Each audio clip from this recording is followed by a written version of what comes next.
No cabe duda que el conflicto final en este mundo va a ser un conflicto que tiene que ver con la adoración, con la forma en que adoramos a Dios, el día en que adoramos a Dios. Quiero comenzar leyendo Apocalipsis 14, 6 y 7 y luego los versículos 9 al 11. Los versículos 6 y 7 contienen el mensaje del primer ángel, mientras que los versículos del 9 al 11 contienen el mensaje del tercer ángel. Estos son los últimos mensajes de Dios al mundo. Dice en Apocalipsis 14, 6, vi volar por en medio del cielo a otro ángel que tenía el evangelio eterno para predicarlo a los moradores de la tierra, a toda nación, tribu, lengua y pueblo, diciendo a gran voz: temed a Dios y dadle gloria, porque la hora de su juicio ha llegado. Y ahora escuchen esto: y adorad a aquel que hizo el cielo y la tierra, el mar y las fuentes de las aguas. Así que el primer ángel insta a todos los seres humanos a adorar al Creador. Pero hay un rival que quiere también nuestra adoración. Quiere que adoremos a su estilo y en su día. Se llama la bestia en el libro de Apocalipsis y tiene su marca, la marca de la bestia. El versículo 9 dice lo siguiente: y el tercer ángel los siguió a los primeros dos, diciendo a gran voz: si alguno adora, ahí está la palabra clave otra vez, si alguno adora a la bestia y a su imagen y recibe la marca en su frente o en su mano, él también beberá del vino de la ira de Dios, que ha sido vaciado puro en el cáliz de su ira, y será atormentado con fuego y azufre delante de los santos ángeles y del Cordero. Y el humo de su tormento sube por los siglos de los siglos. Y no tienen reposo día ni noche. Aquí viene la palabra clave otra vez: los que adoran a la bestia y a su imagen, ni nadie que reciba la marca de su nombre. Dos personajes están buscando nuestra adoración al final de la historia: Dios, el creador, por un lado, y el impostor, la bestia, por el otro lado. Ambos reclaman la adoración de los seres humanos. Ahora, esta tarde vamos a estudiar una triste historia. Vamos a repasar esa historia de los eventos que ocurrieron con el pueblo de Israel. Pero primero quiero comenzar leyendo 1 Corintios 10 y el versículo 11. Porque este versículo nos dice que los eventos que ocurrieron con Israel van a suceder también en los últimos días con el pueblo profeso de Dios. Dice allí en 1 Corintios 10 y el versículo 11, después de relatar varias experiencias de la historia de Israel, lo siguiente: y estas cosas les acontecieron como ejemplo y están escritas para amonestarnos a nosotros, dice el apóstol Pablo, a quienes han alcanzado los fines de los siglos. La historia de Israel nos enseña grandes lecciones a la iglesia cristiana, los que van a vivir a los fines de los siglos. Así que vamos a mirar rápidamente la trayectoria de la historia de Israel, porque lo que pasó con Israel, literalmente, con el Israel literal, representa lo que sucede con el pueblo espiritual de Dios, con el Israel espiritual, con la iglesia cristiana. En el caso de Israel, Egipto representa el mundo. Canaán, hacia donde marcha el pueblo, representa el destino celestial, representa el reino venidero, el reino eterno. La experiencia de Israel es un microcosmo de la experiencia de la iglesia. Ustedes recuerdan que el pueblo de Israel estaba en servidumbre. Igualmente, los que pertenecen ahora en la iglesia, antes de conocer a Cristo, estaban en servidumbre espiritual al pecado. En su desesperación, el pueblo de Israel clamó a Dios para que los librara. De la misma manera, los que estábamos fuera de Cristo, clamamos a Cristo para que nos librara del pecado. Dios escuchó el clamor del pueblo de Israel y Dios escuchó el clamor de aquellos que se apartaron de las tinieblas a la luz admirable, de aquellos que aceptaron a Cristo como Salvador personal. Así como Dios obró maravillas y milagros para librar a Israel, Dios ha hecho milagros y maravillas en la historia de la iglesia cristiana también para librar a los fieles de Dios. La señal de liberación del pueblo de Israel fue la sangre del cordero que se colocó en el dintel y en los postes de las puertas de Israel. En nuestro caso representa la sangre del Cordero de Dios que quita el pecado del mundo, la sangre de Cristo Jesús. El pueblo de Israel después de su redención fue bautizado. Muy interesante. En 1 Corintios el capítulo 10 y el versículo 1 al 4 dice que Israel fue bautizado en el Mar Rojo. Es decir, ellos entraron a las aguas, cuando salieron de las aguas en el otro lado, toda su vieja vida quedó enterrada en las aguas, porque todos sus antiguos enemigos murieron sepultados en el Mar Rojo. Pero la historia no termina allí, porque el pueblo de Israel también tenía que cruzar todavía un largo y árido desierto para poder entrar a Canaán, a la tierra prometida. De la misma manera, los que hemos sido redimidos del pecado por la sangre del Cordero, estamos transitando a través del desierto de este mundo hacia la Canaán celestial y afrontamos muchos de los mismos peligros y los problemas que afrontó el pueblo de Israel en su peregrinaje a través del desierto. Ahora, si ustedes fueran a cruzar un desierto, ¿qué provisión harían antes de empezar el viaje? Yo creo que las dos cosas más indispensables serían agua y comida. Porque ¿cómo uno va a cruzar un desierto sin agua y sin comida? Pues fíjense, después que el pueblo de Israel salió de Egipto, Dios los redimió, fueron bautizados en el Mar Rojo, dejaron sepultada toda su vida antigua, resucitaron, por así decirlo, a novedad de vida. Entonces, en Éxodo el capítulo 16, Dios les dio maná, que para la iglesia representa la palabra de Dios. Y luego en el capítulo 17, Dios les dio agua de la roca, que representa el agua de la roca, el Espíritu Santo, según Juan 4, 13 y 14 y Juan 7, 37 al 39. Es decir, para cruzar este desierto de la vida, nosotros necesitamos el alimento de la palabra y necesitamos la conducción del Espíritu Santo. Y luego Dios llevó al pueblo de Israel, el pueblo redimido de Israel, al monte Sinaí. Dios quería hacer un pacto con ellos. Dios los había librado gratuitamente. Ellos no hicieron nada para librarse. No tuvieron que pelear, no tuvieron que hacer nada, sino clamar a Dios. Y por la sangre del Cordero fueron librados. Pero ahora Dios les dice a ellos, yo los libré. Y ahora quiero que ustedes formen un pacto conmigo, un pacto de obediencia y lealtad. Porque antes ustedes eran de Faraón, ahora ustedes son míos. Vamos a leer Éxodo 19 y el versículo 3 al 6. Y Moisés subió a Dios, y Jehová lo llamó desde el monte diciendo, así dirás a la casa de Jacob y anunciarás a los hijos de Israel. Vosotros visteis lo que hice a los egipcios, y cómo os tomé sobre alas de águilas y os he traído a mí. Ahora fíjense, Dios dice, yo los redimí a ustedes. Ustedes vieron las maravillas que yo hice para librarlos a ustedes, como Cristo ha librado a los que están en la iglesia de la servidumbre al pecado. Y luego Dios dice en el versículo 5, ahora pues, sí es el sí condicional, si dieres oído a mi voz y guardaréis mi pacto, vosotros seréis mi especial tesoro sobre todos los pueblos, porque mía es toda la tierra. Y vosotros me seréis un reino de sacerdotes y gente santa. Estas son las palabras que dirás a los hijos de Israel. Dios dice, yo quiero que este pueblo haga un pacto conmigo.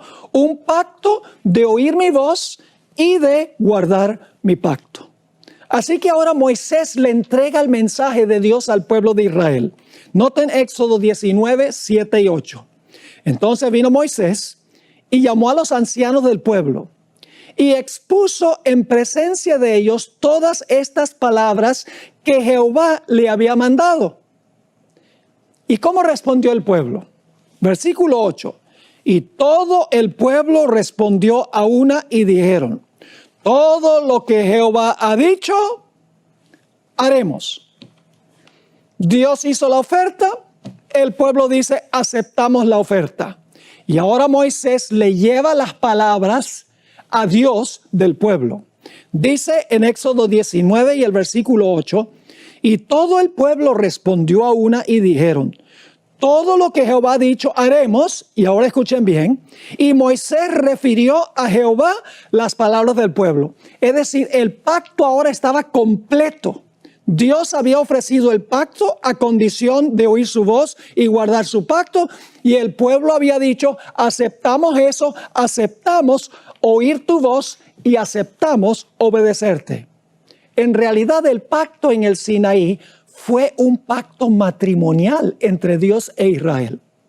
Por eso es que en el Antiguo Testamento Dios constantemente acusó a Israel de portarse como ramera y de fornicar con otras naciones, porque ellos debían tener solo a Dios como su esposo. Noten lo que dice Jeremías 31:32, a donde dice que ese pacto fue un pacto matrimonial. Dice allí Dios, refiriéndose a lo que ocurrió en el monte Sinaí: no como el pacto que hice con sus padres, el día que tomé su mano para sacarlos de la tierra de Egipto, porque ellos invalidaron mi pacto, que fue lo que Israel hizo. Dios dice: ellos invalidaron mi pacto, aunque fui yo un marido para ellos, dice Jehová. Es decir, fue un pacto matrimonial. Ahora yo les pregunto, ¿un pacto tiene condiciones? ¿Un matrimonio tiene condiciones? ¿Hay estatutos y reglamentos en el matrimonio? Sí. Uno de los reglamentos principales es que uno no puede tener otras mujeres como amantes, otros hombres como amantes. Se conserva uno solo para la persona con quien uno se casó. Así que Dios le va a dar a Israel en Éxodo 19 y Éxodo 20, a Israel las condiciones del pacto. Les va a entregar los 10 mandamientos. Ahora, noten que Dios no dice: obedézcanme y los voy a librar de Egipto. No, Dios dice: yo los libré de Egipto, ahora ustedes por gratitud me van a obedecer y van a guardar mis mandamientos. Jesús dijo: si me amáis, guardad mis mandamientos. Es decir, Israel debía amar a Dios porque los libró sin esfuerzo de ellos. Y en respuesta deben haber oído la voz de Jehová y deben haber obedecido el pacto. Noten Éxodo 20 y el versículo 1 y 2. Aquí en realidad comienzan los 10 mandamientos. Generalmente la gente piensa que los 10 mandamientos comienzan donde dice: no tendrás dioses ajenos delante de mí. Pero los 10 mandamientos tienen un prólogo, una motivación para guardar los mandamientos. Dice en Éxodo 20, 1 y 2, y habló Dios todas estas palabras diciendo: yo soy Jehová tu Dios, que te saqué de la tierra de Egipto, de casa de servidumbre. Dios dice: yo los libré a ustedes. Y luego en el siguiente versículo, Dios empieza a dar los 10 mandamientos, que son los reglamentos del matrimonio. Ahora, antes Dios dice: ustedes eran de Faraón, pero ahora ustedes son míos. Y cuando Dios terminó de revelar los 10 mandamientos, los habló y los escribió con su propio dedo. Le entregó los 10 mandamientos a Moisés. Noten lo que dice Éxodo 31 y el versículo 18. Y dio a Moisés, cuando acabó de hablar con él en el monte Sinaí, 2 tablas del testimonio, tablas de piedra escritas con el dedo de Dios. La fidelidad de la iglesia de Dios en el Antiguo Testamento no duró mucho tiempo. Su obediencia a Dios duró solo unos días. En realidad fue infiel a su pacto matrimonial muy pronto. Noten lo que dice Éxodo 32 y el versículo 1. El siguiente versículo, después que leemos que Dios le dio los 10 mandamientos a Moisés. Dice ahí en Éxodo 32 y el versículo 1.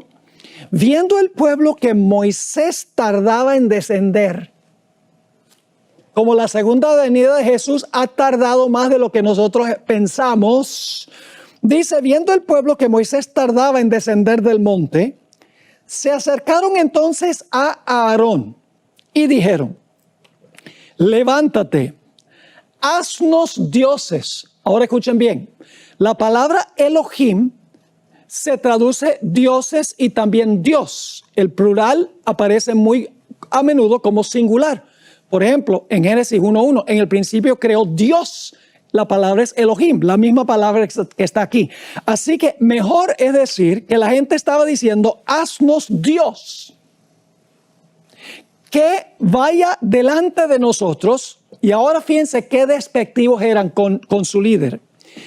Porque a este Moisés, el varón que nos sacó de la tierra de Egipto, no sabemos qué le haya acontecido. Está demasiado demorado. No sabemos qué le pasó a este Moisés, el que nos sacó de la tierra de Egipto. Y luego entonces comienza una rebelión en el campamento, instigada por un grupo que se conoce como la multitud mixta. Permítame leerles una cita sobre la identidad de la multitud mixta. En el libro Patriarcas y Profetas, página 433, dice que esta gente salió con Israel, pero no era de Israel. Dice lo siguiente, la multitud mixta que acompañaba a los israelitas desde Egipto daba continuamente origen a dificultades y tentaciones. Los que la componían decían haber renunciado a la idolatría y profesaban adorar al Dios verdadero. Pero su educación y disciplina anteriores habían moldeado sus hábitos y sus caracteres, de modo que en mayor o menor medida estaban corrompidos por la idolatría y la irreverencia hacia Dios. Ellos eran los que más a menudo suscitaban contiendas, eran los primeros en quejarse y corrompían el campamento con sus prácticas idólatras y sus murmuraciones contra Dios. Qué tremenda descripción de los instigadores de la rebelión. Salieron con Israel, pero su corazón no estaba con Israel. Eran idólatras, como dice aquí. Habían tenido una educación y disciplina en el politeísmo. No tenían reverencia para con Dios. Noten lo que dice Éxodo 32 y el versículo 2 y 3. Ahora el líder Aarón escucha lo que ellos quieren, que se haga un Dios que ellos quieren representar a Jehová, Dios, con lo que va a hacer Aarón. Y Aarón accede. Dice en el versículo 2 del capítulo 32, y Aarón les dijo, apartad los zarcillos de oro que están en las orejas de vuestras mujeres y de vuestros hijos y de vuestras hijas y traédmelos.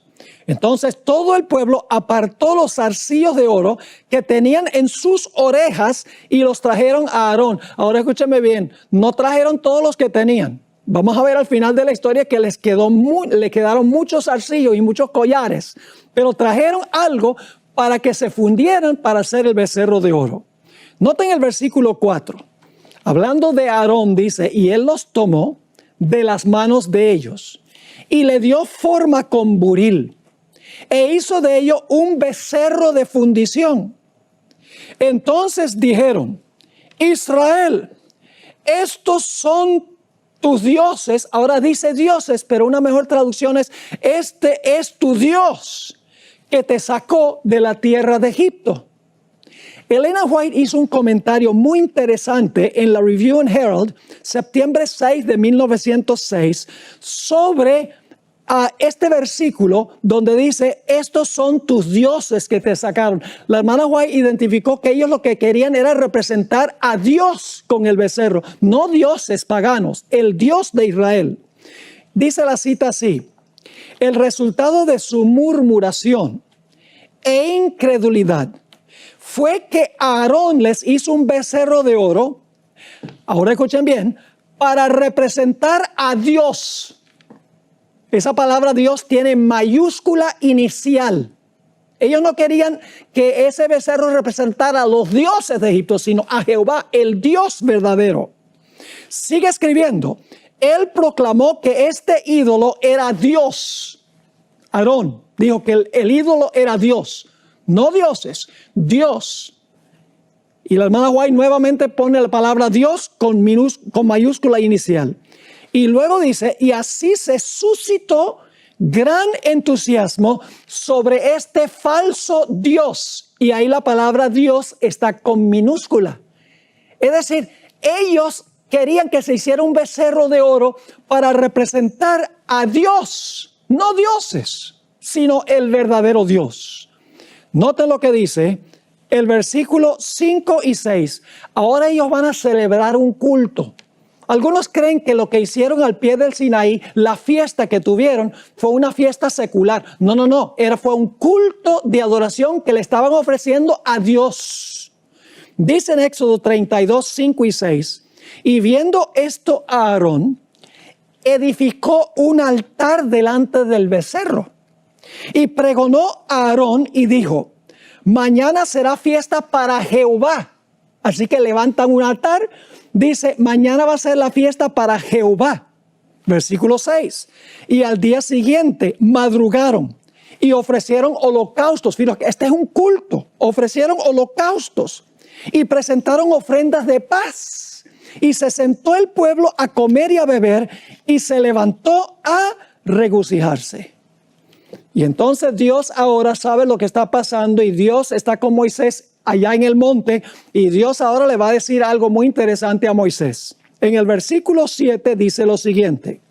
Entonces Jehová dijo a Moisés, anda, desciende, porque tu pueblo que sacaste de la tierra de Egipto se ha corrompido.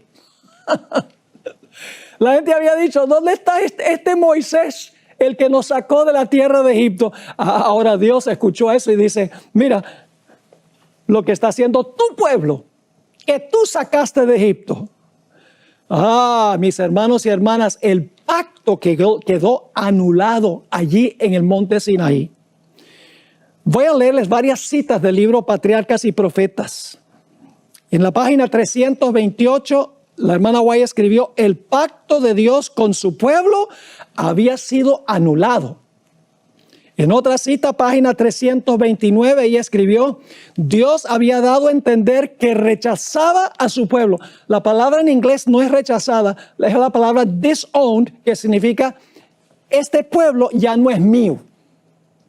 En la página 329, ella dice, los pecados de Israel ya les habían hecho perder el favor de Dios y la justicia exigía su destrucción. Y en la página 334 dice, los israelitas eran culpables de haber traicionado a un rey que los había colmado de beneficios y cuya autoridad se habían comprometido voluntariamente a obedecer. Ahora Moisés va a interceder por el pueblo. Dios le ha dicho, el pueblo que tú sacaste de Egipto se ha prostituido. Y ahora Moisés va a hablar con Dios y fíjense lo que le va a decir en Éxodo, el capítulo 32 y el versículo 11. Entonces Moisés oró en presencia de Jehová su Dios y dijo, oh Jehová, ¿por qué se encenderá tu furor contra tu pueblo que tú sacaste de la tierra de Egipto con gran poder y con mano fuerte? Moisés estaba diciendo, no me eches este muerto a mí. Tú fuiste el que sacaste a este pueblo de Egipto. Tú fuiste el que libraste a esa gente de Egipto. Ahora noten lo que dice el versículo 15 y 16. Ahora Moisés sabe lo que está pasando al pie del monte. Él está intercediendo por el pueblo que se ha prostituido, que ha quebrantado el pacto de Dios. El pacto ahora no aplica porque han roto su voto matrimonial con Dios. Y en Éxodo 32, 15 y 16 dice, y volvió Moisés y descendió del monte, trayendo en su mano las 2 tablas del testimonio, las tablas escritas por ambos lados. De uno y otro lado estaban escritas, y las tablas eran obra de Dios y la escritura era escritura de Dios grabada sobre las tablas. Así que Moisés está descendiendo del monte y de repente él oye en el campamento como una revolución que se está realizando. Es el culto que la gente está celebrando ahí al pie del monte, en honor a Dios, según ellos.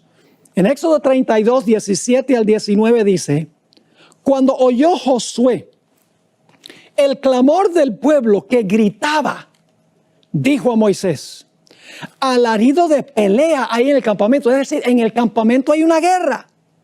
Y él respondió, Moisés le dijo: no es voz de alaridos de fuertes, ni voz de alaridos de débiles, voz de cantar oigo yo.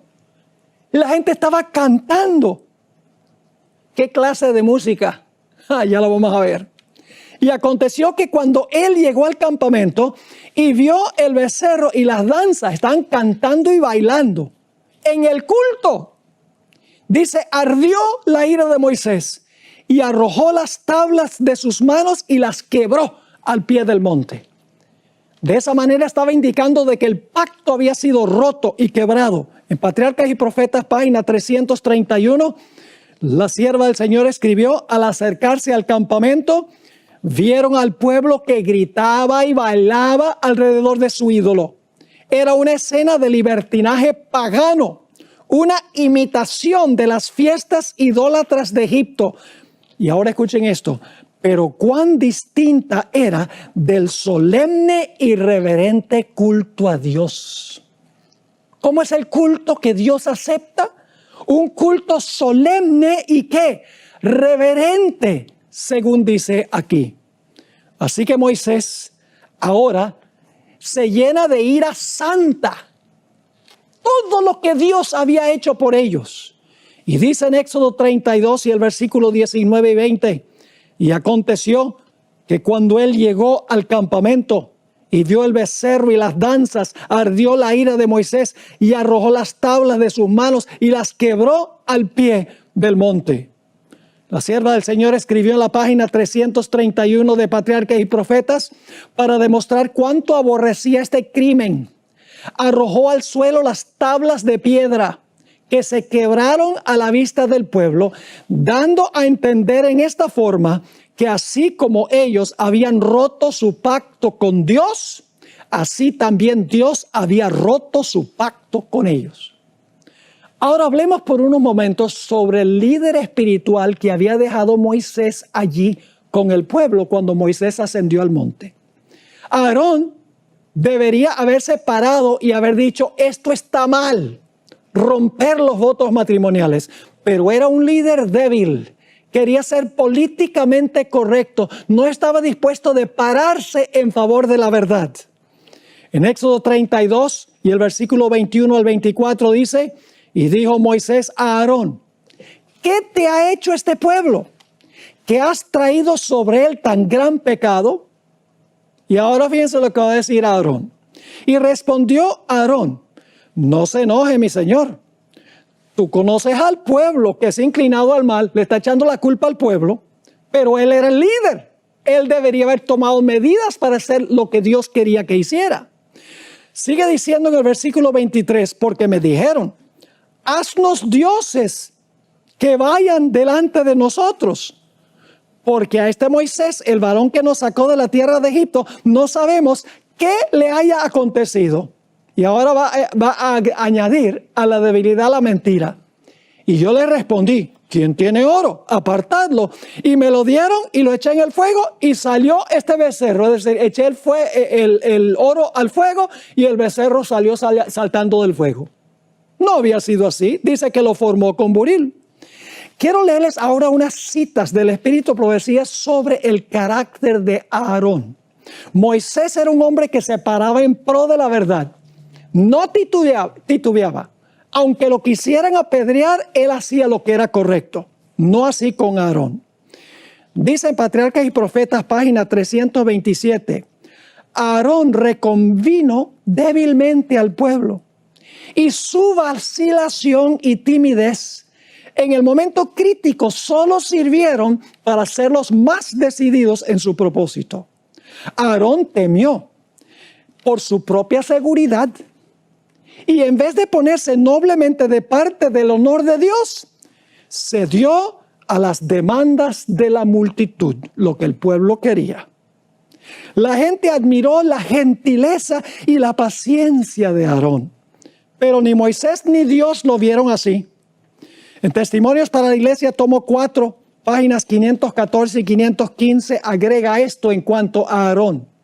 Por temor a ofender al pueblo, guardó silencio. No se paró audazmente a favor de Dios, sino que para complacer al pueblo, darle al pueblo lo que ellos querían. Para complacer al pueblo, hizo un becerro de oro. Parecía adormecido ante el incipiente peligro. Aarón podría haber coartado la primera palabra rebelde, pero temía tanto ofender al pueblo que aparentemente se unió con ellos y finalmente lo persuadieron que hiciera un becerro de oro para ellos adorarlo. Y luego Elena White habla sobre la iglesia en el presente. En Patriarcas y Profetas, página 328, ella escribió, y hay todavía Aarones dóciles. Esa no es la mejor traducción de la palabra que usa Elena White, quien escribió en inglés. La palabra en inglés es pliant. Aarones que son pliant. ¿Qué significa esa palabra? Significa plegable, fácilmente influenciado, flexible, algo que se dobla fácilmente, algo que cede fácilmente ante la presión. Eso es lo que dice Elena White. Hay todavía Aarones plegables.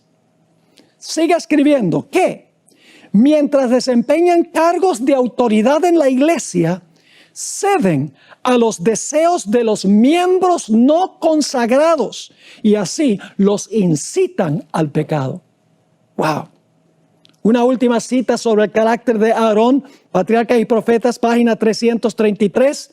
De todos los pecados que Dios castigará, ninguno es más grave ante sus ojos que el de aquellos que animan a otros a cometer el mal. Dios quisiera que sus siervos demuestren su lealtad, reprendiendo fielmente la transgresión, por penoso que sea hacerlo.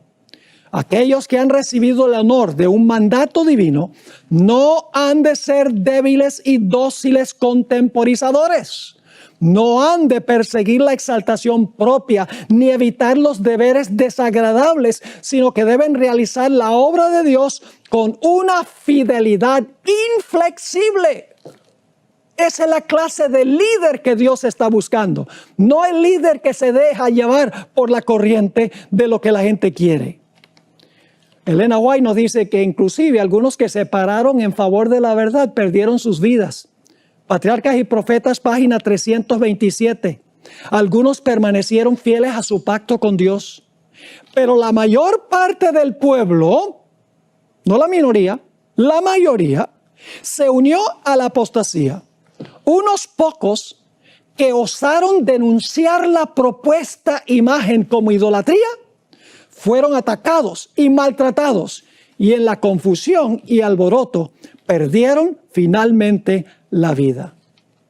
Así que Dios ahora le dice a Moisés, yo voy a destruir a este pueblo y voy a escoger a otro pueblo. Dios no tenía planes de hacer eso, pero Dios quería ver cómo se sentía Moisés en este caso. En Éxodo 32 y el versículo 31 y 31 al 33 dice, entonces volvió Moisés a Jehová y dijo, te ruego pues, este pueblo ha cometido un gran pecado porque se hicieron dioses, nuevamente debemos ponerlo en singular, porque se hicieron Dios de oro, que perdones ahora su pecado, y si no, ráeme ahora de tu libro que has escrito.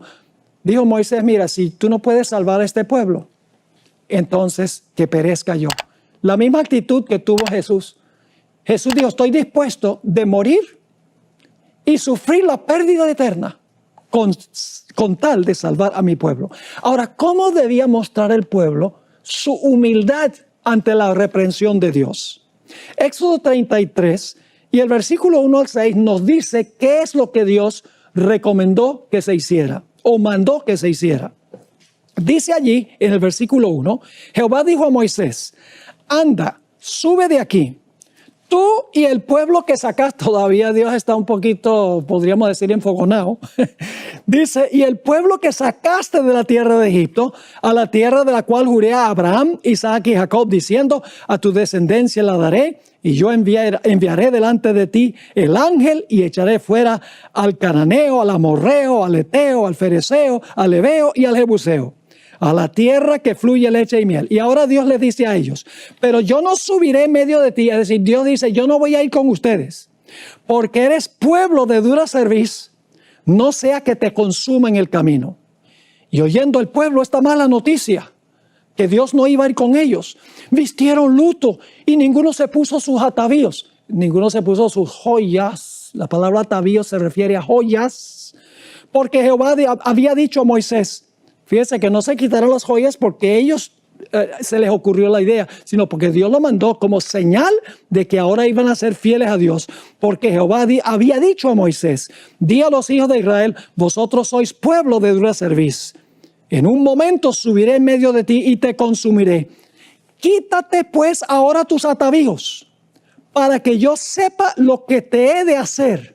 Entonces los hijos de Israel se despojaron de sus atavíos desde el monte Horeb, porque las joyas eran señal de arrogancia. Dios dice, quítate las joyas como señal de humillación. Algunos dicen, bueno, pero eso era en el Antiguo Testamento. Ahora estamos en el Nuevo. El Nuevo también dice lo mismo. En 1 Timoteo, el capítulo 2 y el versículo 9 y 10, el apóstol Pablo escribió, asimismo que las mujeres se atavíen de ropa decorosa, con pudor y modestia, no con peinado ostentoso, ni oro, ni perlas, ni vestidos costosos, sino con buenas obras, como corresponde a mujeres que profesan piedad. El apóstol Pedro, el otro gigante del Nuevo Testamento, escribió algo similar en 1 de Pedro 3 y el versículo 3 y 4. Aquí Pedro escribió, vuestro atavío no sea el externo, de peinados ostentosos, de adornos de oro o de vestidos lujosos, sino el interno, el del corazón, en el incorruptible ornato de un espíritu afable y apacible, que es de grande estima delante de Dios. Ahora yo quiero preguntar, ¿será posible que la iglesia remanente al final de la historia afronte una prueba semejante a esta? ¿Será que la música llegará nuevamente a ser un problema en la iglesia al acercarnos a la Canaán celestial? En el año 1898 y 1899, el evangelista S.S. Davis, evangelista adventista, introdujo una herejía que se conoce como la herejía de la carne santificada. Es la idea de que antes que Cristo venga, Dios nos va a dar carne santa y por lo tanto no vamos a poder pecar porque nos va a quitar la naturaleza pecaminosa. Esa es una herejía. Eso pasa es cuando Cristo venga, no antes de que Cristo venga. Pronto los pastores de la Asociación de Indiana, junto con el presidente de la Asociación de Indiana, adoptaron esta herejía. La conferencia general estaba muy preocupada por lo que estaba pasando en Indiana, porque el presidente, el evangelista, muchos pastores habían aceptado esta falsa enseñanza, esta herejía. Y además de eso se escuchaban rumores de que había un estilo de culto problemático. Por lo tanto, la conferencia general mandó a dos pastores de confianza, el pastor Stephen Haskell y el pastor A.J. Breed, como observadores del campestre que se celebró del 13 al 23 de septiembre del año 1900 en la ciudad de Muncie, Indiana.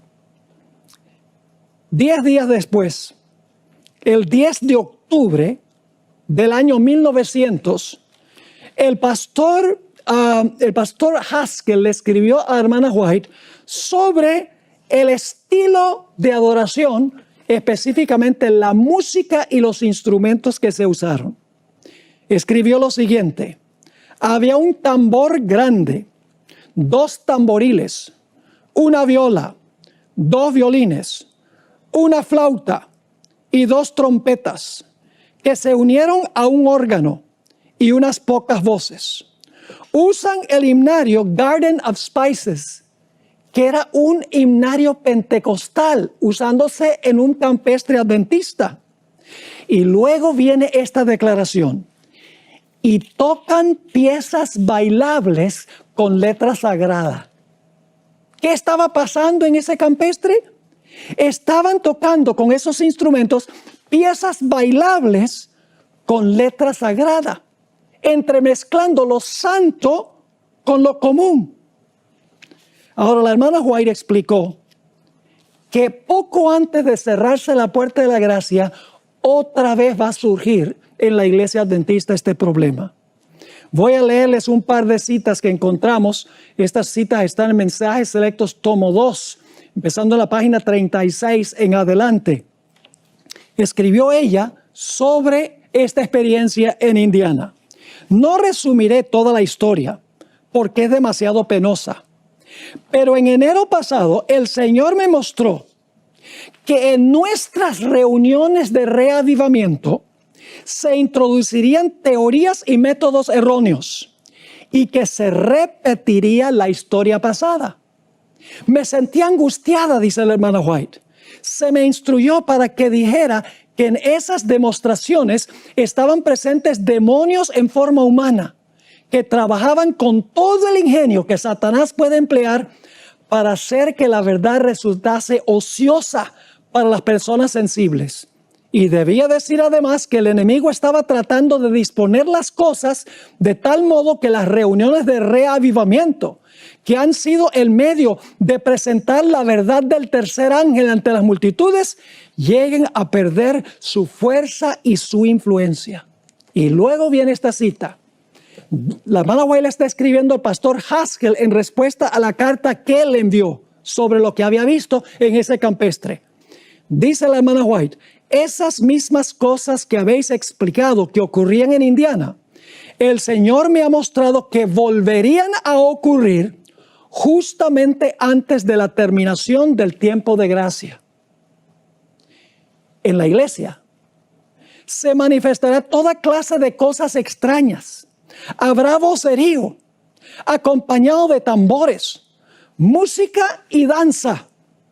El juicio de algunos seres racionales quedará confundido de tal manera que no podrán confiar en él para realizar decisiones correctas, y a esto consideran como la actuación del Espíritu Santo. Mis hermanos y hermanas, déjeme ser explícito. Aquí no estoy criticando a ningún individuo.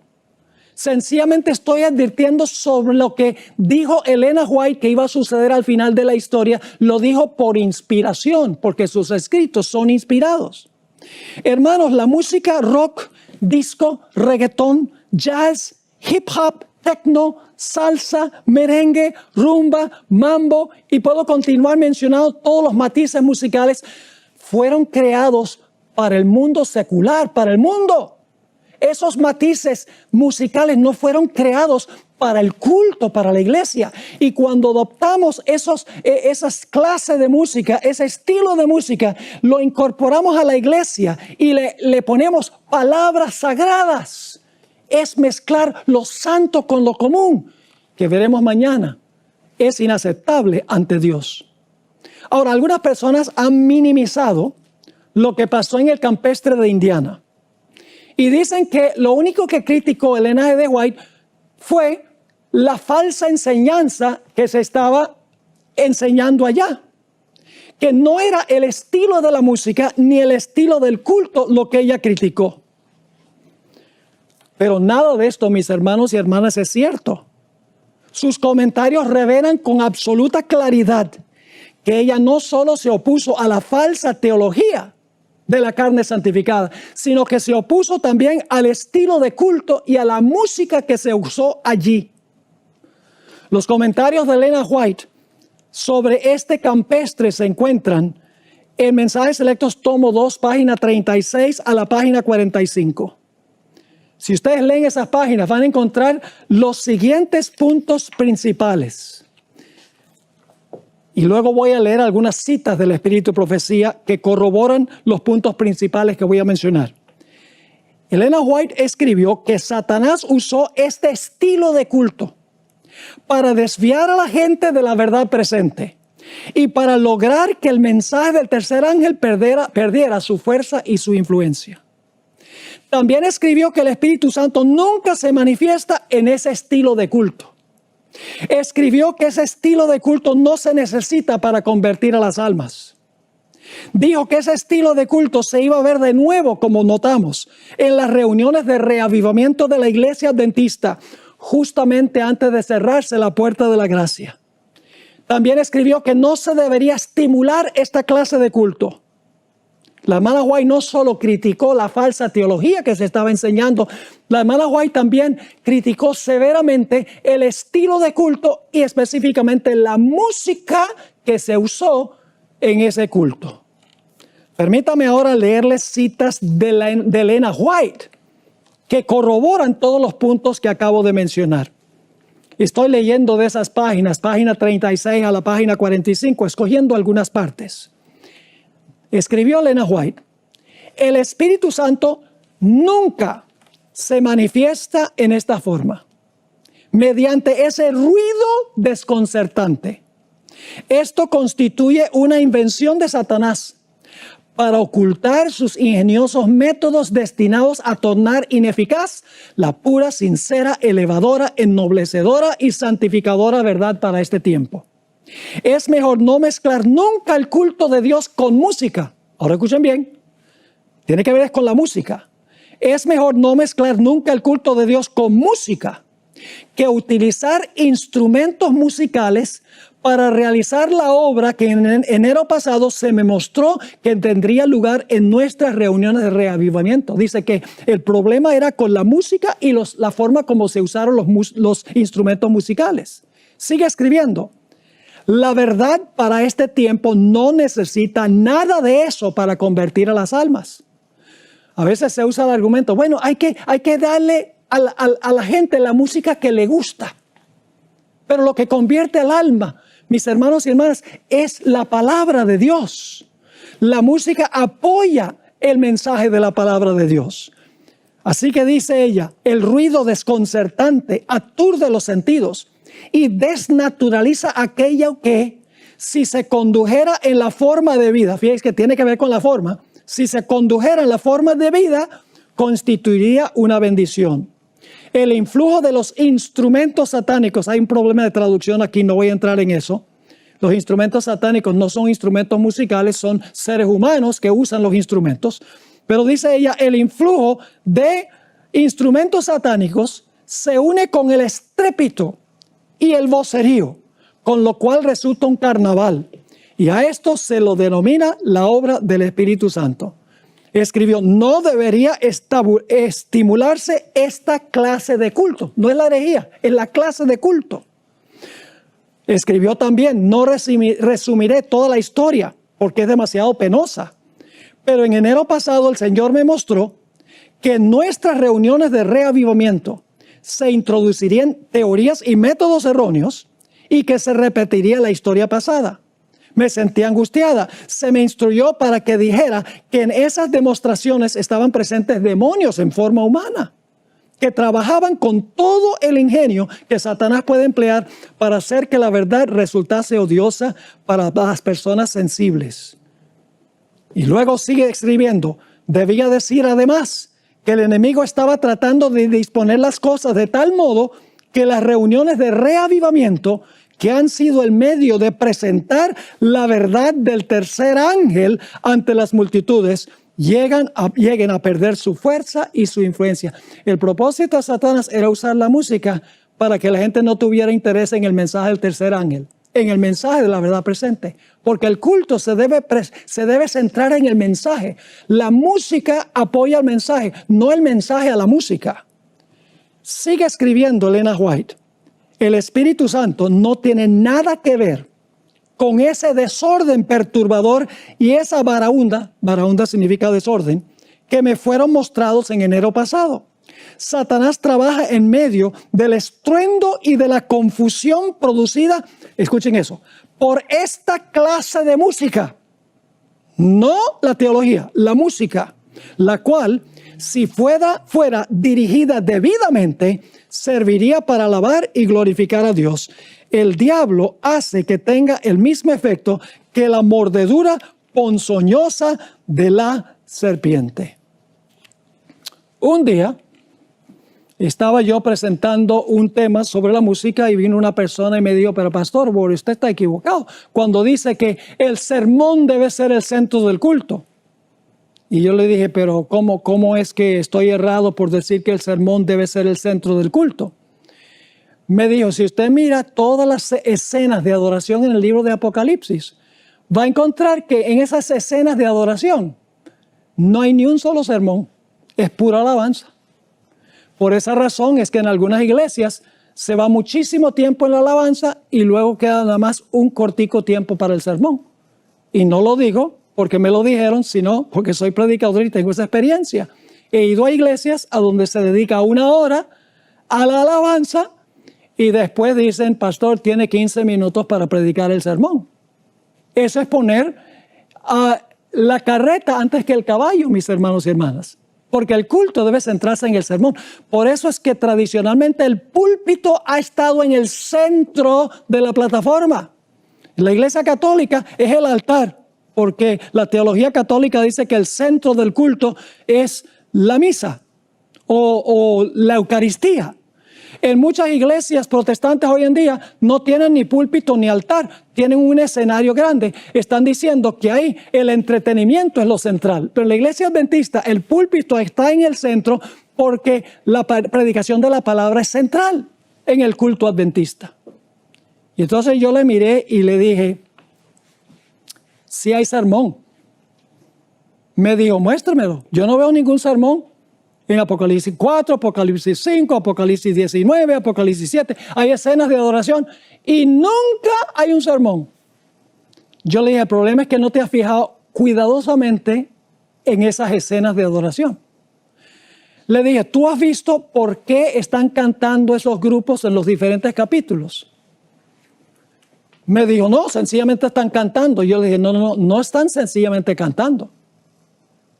El himno está acorde con un evento que acaba de ocurrir. Y luego le mencioné, cuando Cristo nació, los ángeles cantaron un himno.